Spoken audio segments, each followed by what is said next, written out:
আজকে থেকে ৩ বছর হয়ে যাইতেছে যেই যুবকের প্রেমে আসক্ত আমি, যাকে পাওয়ার জন্য আমি একেবারেই আকুলতা ব্যাকুলতা আমার ভিতরে একেবারেই পরেশান হয়ে গিয়েছিলাম। এত দিন মেহনত করার পরে যখন আমার প্রেমিককে কাছে পেয়েছি, এ রাখাল তাড়াতাড়ি করে মার্কেটে যাও, সুন্দর সুগন্ধির ব্যবস্থা করো, আমার আশেককে আমি আপ্যায়ন করতে চাই, তার জন্য সুন্দর ভালো ফল ফুডের ব্যবস্থা করো। রাখাল চলে গেলেন, ঘরের দরজা লাগায় দেওয়া হলো। যুবক যে তার বেডের পাশে বসে আছেন, যুবতী নারী এই যুবকের পাশে এসে বসে গেলেন। এখনই হয়তোবা যুবতী নারী যুবককে স্পর্শ করবে, এমন সময় যুবকটা উপরের দিকে তাকালেন, তাকায়া সঙ্গে সঙ্গে সেন্সলেস হয়ে যুবতী নারীর ঘরের ভিতরে ফ্লোরের ভিতরে সেন্সলেস হয়ে পড়ে গেল, সেন্সলেস হয়ে পড়ে গেছে। এবার এই যুবতী নারী এই যুবককে জাগানোর জন্য বিভিন্ন পন্থা অবলম্বন করলেন, চেষ্টা করলেন, না কিছুতেই কাজ হচ্ছে না। এই যুবকের সেন্স ফিরে আসতেছে না, অচেতন হয়ে পড়ে আছে। একটা গুনাহ যে ব্যক্তি ছেড়ে দেবে আল্লাহর ভয়ে, কার ভয়ে? সবাই বলেন কার ভয়ে? আল্লাহর ভয়ে যে ব্যক্তি একটা গুনাহ ছেড়ে দেবে, মালিক বলে তাকে আমি একটা জান্নাত দেব না, 2টা জান্নাত দেব। প্রসিদ্ধ মুহাদ্দিস আবু বকর ইবনে আবিদ দুনিয়া রাহমাতুল্লাহি আলাইহি, উনি একটা ওনার কিতাবের ভিতরে সুন্দর একটা ঘটনা নিয়ে আসছেন। ছোট্ট করে ঘটনাটা আমি আপনাদের বলে যাবো, এই জন্যে এই আয়াতের সঙ্গে মিলে গেছে। তাই প্রসিদ্ধ মুহাদ্দিস আবু বকর ইবনে আবিদ দুনিয়া রাহমাতুল্লাহি আলাইহি একজন যুবকের ঘটনা দিয়ে সুন্দর করে উপমা দিয়ে বুঝায় দিয়েছেন। একজন যুবক, এই যুবকটার সময় হলো ওমর ফারুক রাদিয়াল্লাহু তাআলা আনহুর সময়। ওমর ফারুক রাদিয়াল্লাহু তাআলা আনহু যখন প্রেসিডেন্ট, অর্ধ পৃথিবীর প্রেসিডেন্ট, তখন ওই যুবকের জন্ম। ওই যুবকটা লেখাপড়া করেন মাদ্রাসায়। মাদ্রাসার নাম হলো মসজিদে নববী। মাদ্রাসার নাম মসজিদে নববী। আর ওই শিক্ষকের নাম ওমর ফারুক রাদিয়াল্লাহু তাআলা আনহু। আর ছাত্র হলো এই যুবক। আল্লাহর নবী বলে গেছেন, খায়রুল কুরুনি করনি, আমার সময়টাই হলো উত্তম সময়, আমার সময়টাই হলো সর্বোত্তম সময়, স্মরণের যুগ। এরপরেরটা আরো একটু নিম্ন, এরপরেরটা আরো একটু নিম্ন, এরপরেরটা আরো নিম্ন, নিম্ন হতে হতে হতে হতে আমরা এখন ডিজিটাল নিম্ন ছেড়ে এবার স্মার্ট নিম্নে পরিণত হয়ে গিয়েছি, ঠিক কিনা বলেন? ডিজিটাল থেকে আমরা গত 7 তারিখের পর থেকে স্মার্ট নিম্ন হয়ে গিয়েছি, ঠিক কিনা? যাই হোক, সামনের দিকে যাই। তাহলে ওই যুবকের দাম আরো কম না বেশি? অনেক বেশি। প্রসিদ্ধ মুহাদ্দিস আবু বকর ইবনে আবিদ দুনিয়া রাহমাতুল্লাহি আলাইহি লেখেন, এই যুবক মসজিদে নববীর ভিতরে লেখাপড়া করেন আর ফারুক আজমের কাছে পড়েন। ছাত্র 1 নাম্বারের ছাত্র। এই ছাত্রর মধ্যে যা পড়ে তাই হয়ে যায়, শুনতে দেরি, মুখস্থ হইতে দেরি হয় না। এই ছাত্রটা যেই রাস্তা দিয়ে যাওয়া আসা করে বাড়ির থেকে, এই পৃথিবীর বুকে এই ছাত্রের 1 নাম্বার অভিভাবক তার বাবা ছাড়া আর কেউ নাই। মাও নাই, ভাই বোনও নাই, চাচা চাচি দাদা দাদি কেউ নাই, শুধুমাত্র তার বাবা পৃথিবীতে আছে। এই যুবক প্রত্যেক দিন সকালবেলা মাদ্রাসা থেকে এসে বাবার খেদমত করেন, খাবারের আয়োজন করেন, ঘরটা গুছাইয়া দেন, আবার বিকালবেলা এসে বাবার খোঁজ খবর নেন, খাবারের ব্যবস্থা করে দেন। এই মাদ্রাসা থেকে বাড়িতে আসার রাস্তার মাঝখানে একটা সুন্দর বিল্ডিং আছে, রাস্তার ধারে ধনীর মানুষের বাড়ি। এই বাড়িতে একটা দুশ্চরিত্রা যুবতী নারীও আছে। এই দুশ্চরিত্রা নারী এই যুবককে দেখার সঙ্গে সঙ্গে যুবকের চেহারার দিকে তাকায় এমন আকৃষ্ট হয়ে গিয়েছে, এই যুবকের প্রেমে পাগল হয়ে গেছে। প্রসিদ্ধ মুহাদ্দিস আবু বকর ইবনে আবিদ দুনিয়া রাহমাতুল্লাহি আলাইহি লেখেন, এই যুবতী নারী যুবককে প্রত্যেক দিন প্রস্তাব দেয়, প্রেমের প্রস্তাব দেয়, কিন্তু যুবকের হৃদয়ের ভিতরে, দিলের ভিতরে আল্লাহর ভয়। সুবহানাল্লাহ। যুবতী নারীর এই প্রেমের প্রস্তাব যুবক প্রত্যেক দিন প্রত্যাখ্যান করে দেয়, সকালেও বিকেলেও প্রত্যাখ্যান করে। 1 দিন 2 দিন, 1 মাস 2 মাস, 1 বছর 2 বছর পার হয়ে গেল। এবার যুবতী নারী তার কৌশল পরিবর্তন করছে, এমন কৌশল নিয়ে আসছে যেই কৌশলে এই আল্লাহওয়ালা যুবককে পরাস্ত করা সম্ভব। প্রসিদ্ধ মুহাদ্দিস আবু বকর ইবনে আবিদ দুনিয়া রাহমাতুল্লাহি আলাইহি লেখেন, 3 বছরে এই যুবতী নারী এমন একটা কৌশল তৈরি করলো, কারণ আল্লাহ রাব্বুল আলামিন বলে ইন্না কাইদাকুন্না আযীম, নারীদের চক্রান্ত, নারীদের কৌশল অত্যন্ত ভয়াবহ। বলছেন কে? কে বলছেন? আল্লাহ বলছেন নারীদের চক্রান্ত, নারীদের কৌশল অত্যন্ত ভয়াবহ। পরে বলে আল্লাহ ইন্না কাইদাশ শাইতানি কানা দাঈফা, শয়তানের চক্রান্ত দুর্বল। কিন্তু শয়তানের চক্রান্ত দুর্বল বললেন আল্লাহ, আর নারীর চক্রান্ত বললেন অত্যন্ত ভয়াবহ। এই জন্য মা বোনেরা রাগ করা কিন্তু যাবে না, আপনাদের ওয়াজও সামনে আছে ইনশাআল্লাহ। আল্লাহ বলছে তাই বলে দিয়ে গিয়েছি। এরপরে এই তৃতীয় বছরে এসে এই যুবতী নারী এমন কিছু কৌশল অবলম্বন করলেন, এই আল্লাহওয়ালা যুবককে পরাস্ত করলেন। অবলম্বন করে তাকে প্রেমের প্রস্তাব দেওয়ার সঙ্গে সঙ্গে আজকে যুবক আল্লাহর ভয় দিলের ভিতরে নাই, তার ভিতরে যৌবিক চাহিদা এসে গিয়েছে, সঙ্গে সঙ্গে এই যুবতী নারীর প্রেমের প্রস্তাবে রাজি হয়ে গিয়েছে। নাউজুবিল্লাহ। প্রসিদ্ধ মুহাদ্দিস আবু বকর ইবনে আবিদ দুনিয়া রাহমাতুল্লাহি আলাইহি লেখেন, এই যুবতী নারী শুধুমাত্র যুবতী নারীর প্রেমের প্রস্তাবে যুবক শুধুমাত্র রাজি হয়েছে তাই নয়, শুধু রাজি হয়েছে তাই নয়, সঙ্গে সঙ্গে এই যুবতী নারীর পিছন পিছন রওনা হয়ে গিয়েছে। যাইতে যাইতে যুবতী নারীর বাড়ি পর্যন্ত পৌঁছাইয়া গেল। প্রসিদ্ধ মুহাদ্দিস আবু বকর ইবনে আবিদ দুনিয়া রাহমাতুল্লাহি আলাইহি লেখেন, শুধু বাড়ি পর্যন্ত গেছে তাই নয়, এই যুবকরা একেবারেই এই নারীর যুবতী নারীর ঘরের বেড পর্যন্ত পৌঁছায়া গেছে। ঘরের বেড পর্যন্ত যখন চলে গেছে, এবার এই যুবতী নারী তার গোলাম, তার রাখালকে ডাক দিয়া কয়, রাখাল রে, তাড়াতাড়ি করে বাজারে যাও, বাজারে গিয়ে সুন্দর সুন্দর সুগন্ধির ব্যবস্থা করো, সুন্দর সুন্দর ফল ফুডের ব্যবস্থা করো। আজকের থেকে 3 বছর হয়ে যাইতেছে যেই যুবকের প্রেমে আসক্ত আমি, যাকে পাওয়ার জন্য আমি একেবারেই আকুলতা ব্যাকুলতা আমার ভিতরে একেবারেই পরেশান হয়ে গিয়েছিলাম। এত দিন মেহনত করার পরে যখন আমার প্রেমিককে কাছে পেয়েছি, এর রাখাল তাড়াতাড়ি করে মার্কেটে যাও, সুন্দর সুগন্ধির ব্যবস্থা করো, আমার আশেককে আমি আপ্যায়ন করতে চাই, তার জন্য সুন্দর ভালো ফল ফুডের ব্যবস্থা করো। রাখাল চলে গেলেন, ঘরের দরজা লাগায় দেওয়া হলো। যুবক যে তার বেডের পাশে বসে আছেন, যুবতী নারী এই যুবকের পাশে এসে বসে গেলেন। এখনই হয়তোবা যুবতী নারী যুবককে স্পর্শ করবে, এমন সময় যুবকটা উপরের দিকে তাকালেন, তাকায়া সঙ্গে সঙ্গে সেন্সলেস হয়ে যুবতী নারীর ঘরের ভিতরে ফ্লোরের ভিতরে সেন্সলেস হয়ে পড়ে গেল, সেন্সলেস হয়ে পড়ে গেছে। এবার এই যুবতী নারী এই যুবককে জাগানোর জন্য বিভিন্ন পন্থা অবলম্বন করলেন, চেষ্টা করলেন, না, কিছুতেই কাজ হচ্ছে না। এই যুবকের সেন্স ফিরে আসতেছে না, অচেতন হয়ে পড়ে আছে। মুহূর্তের ভিতরে এই যুবতী নারীর ভিতরে যেই যৌবিক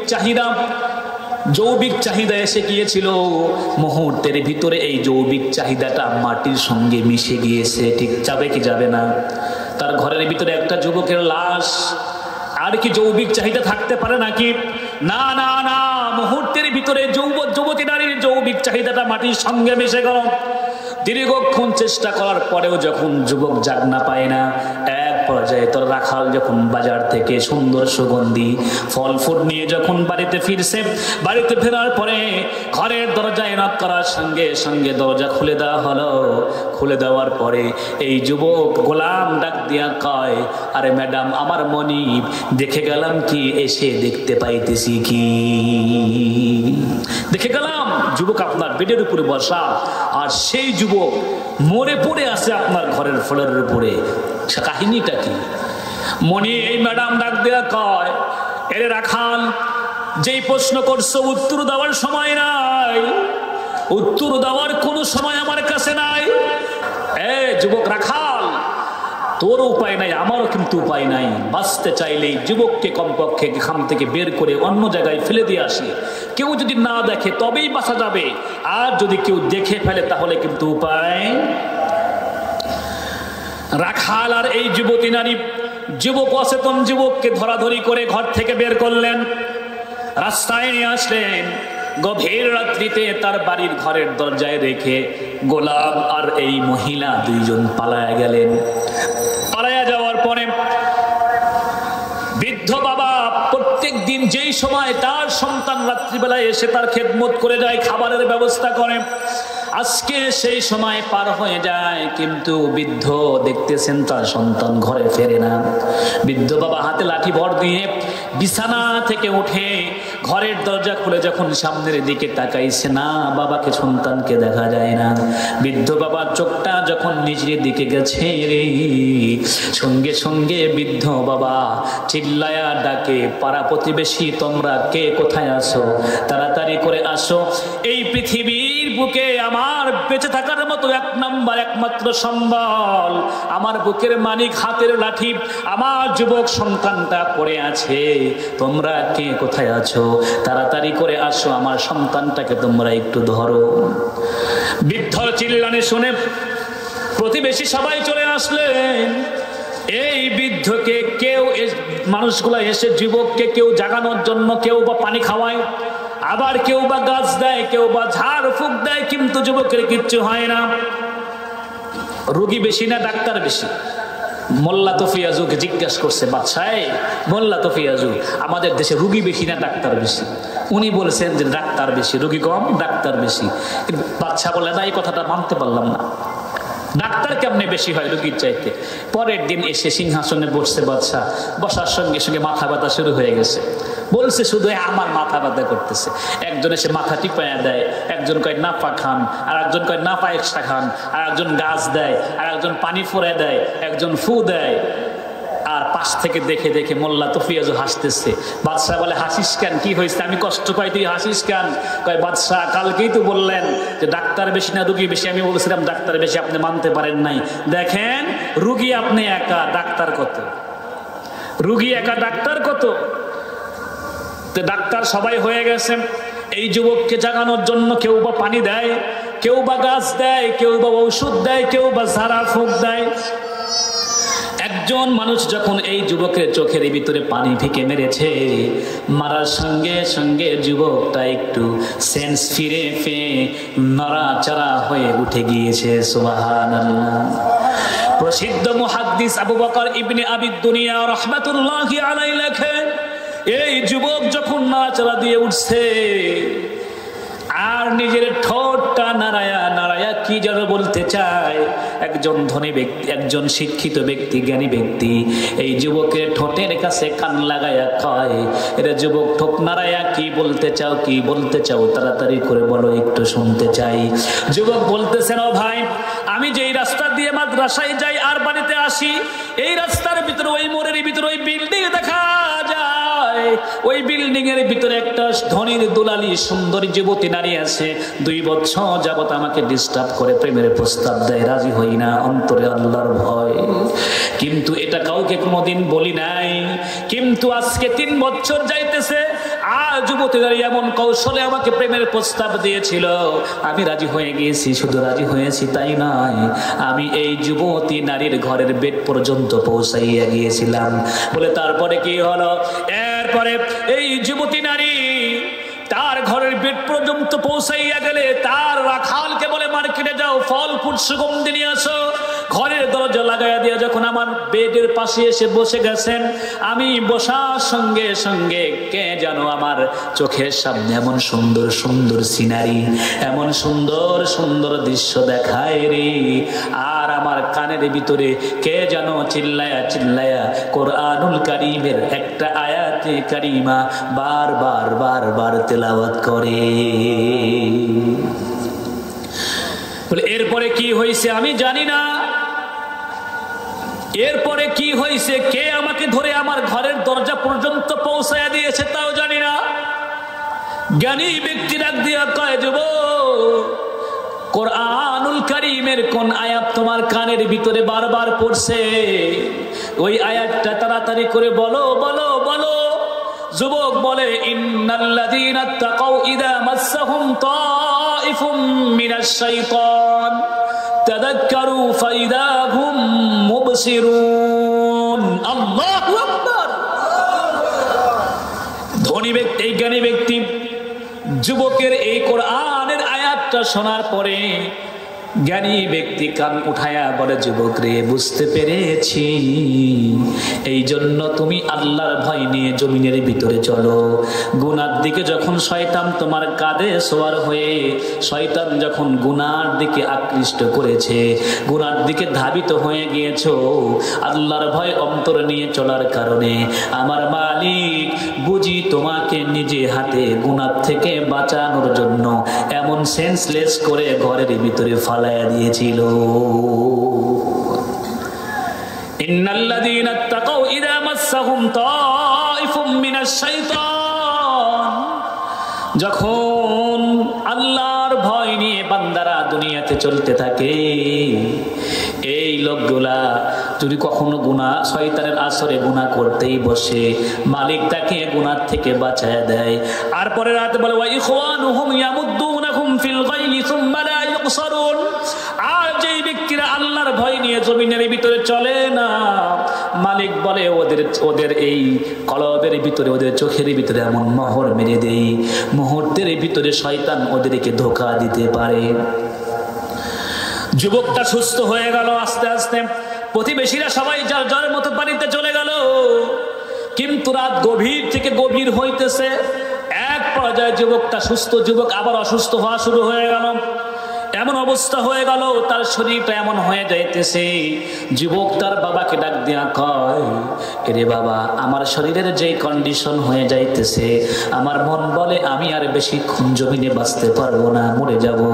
বাবা গো, আমি যদি মরে যাই তাহলে তোমার কাছে একটা ওয়াসিয়ত করে যাই, ও বাবা, আমাকে এই রাতের অন্ধকারে মাটি দিয়ে দিবা, দাফন করে দিবা।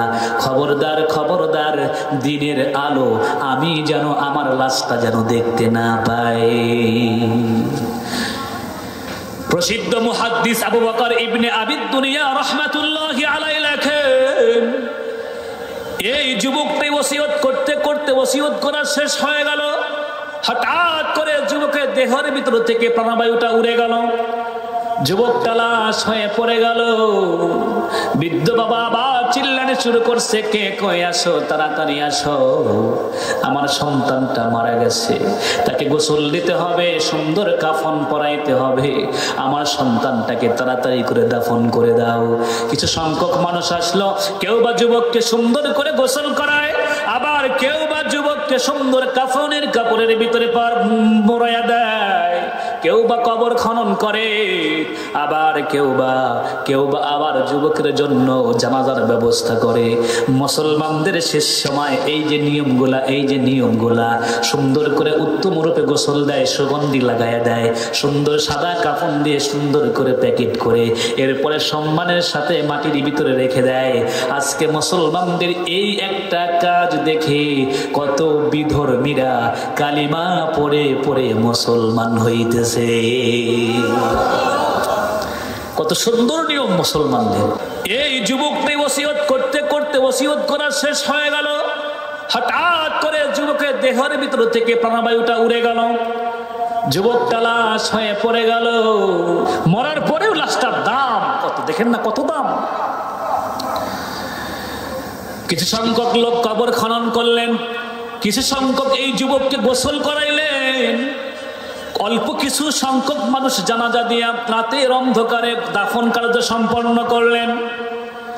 সারা রাত হয়ে গেল, শেষ হয়ে গেল। যুবক ফারুক আদমের মাদ্রাসায় ক্লাসে যায় নাই, পরের দিন ক্লাসে যায় নাই, রাতে ক্লাসে যায় নাই, পরের দিন ক্লাসে যায় নাই। এক নম্বরের ছাত্র, যেই ভালো ছাত্রগুলা ক্লাসে অনুপস্থিত থাকলে শিক্ষকদের পড়াতেই রুচি হয় না। যারা ভালো ছাত্র ওরা যদি ক্লাসে না আসে, শিক্ষকদের পড়ানোর রুচি হয় না। ভালো ছাত্র নাই, যাকে পড়াবো সে আসে নাই, তোরা আসিস কেন, এটাই থাক, আগামীকাল পরে আসিস, ঠিক কিনা? আমরা শিক্ষক এই জন্য বলতেছি।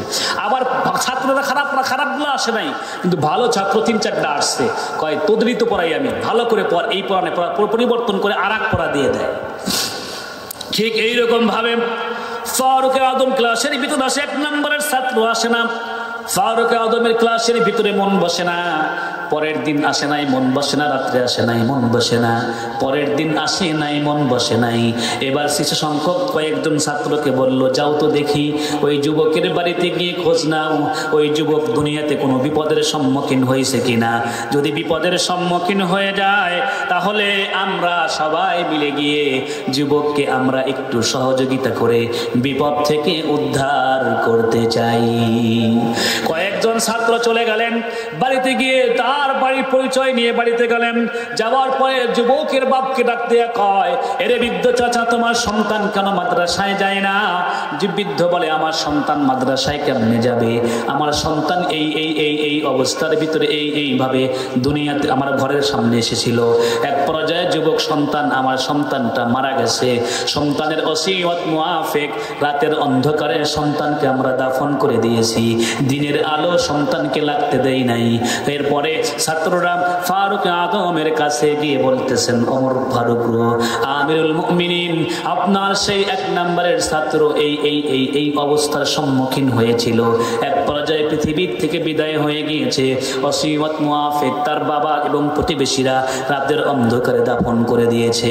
এই কথাগুলো শোনার পরে আমিরুল মুমিনিন বিশ্বনবীর প্রিয় সাহাবীদেরকে ডাক দিয়া কয়, এরে প্রিয় সাহাবীরা, তোমরা যা বললা, তোমাদের কথা শোনার পরে আমার মাথার ভিতরে আল্লাহ রব্বুল আলামিনের একটা ছোট্ট আয়াতে কারিমা বারবার গুতাইতেছে।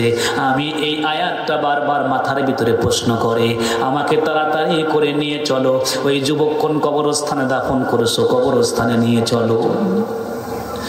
প্রসিদ্ধ মুহাদ্দিস আবু বকর ইবনে আবি দুনিয়া রাহমাতুল্লাহি আলাইহি তার গ্রন্থের ভিতরে লেখেন, বিশ্ব নবীর প্রিয় সাহাবীদেরকে একেবারে সারিবদ্ধ করে দাঁড় করানো হলো।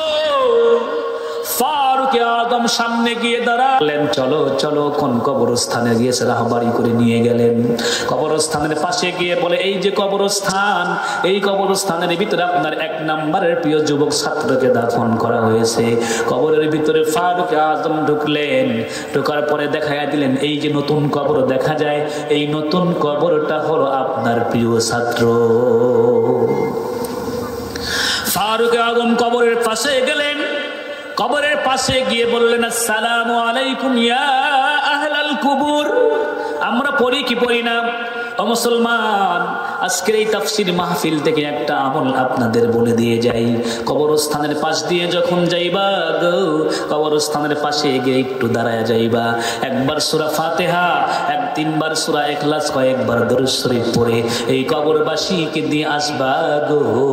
এই কবরবাসী এই সবগুলো নিয়ে ওরা আনন্দ করবে, তোমার জন্য দোয়া করবে।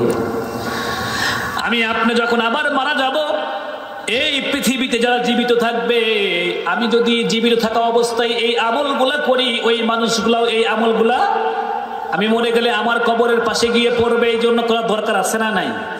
এই জন্য আমরা আমলটা করব। ফারুক আজম কবরের পাশে গিয়ে সালাম দিলেন, কবরের পাশে গিয়ে বলতেছেন, যুবক রে, আমি সব ঘটনা শুনেছি, তুমি মারা গেছো, আর কোনো দুঃখ নাই, কোনো আফসোস নাই, তবে আমি তোমাকে একটা প্রশ্ন করতে চাই। আমার আল্লাহ কোরআনুল কারীমের ভিতরে বলছে, ওয়ালিমান খাফা মাকামা রাব্বিহি জান্নাতান, আমার মালিকের ভয়ে একটা গুনাহ যেই ব্যক্তি ছেড়ে দেবে রে, ওই ব্যক্তিকে মালিক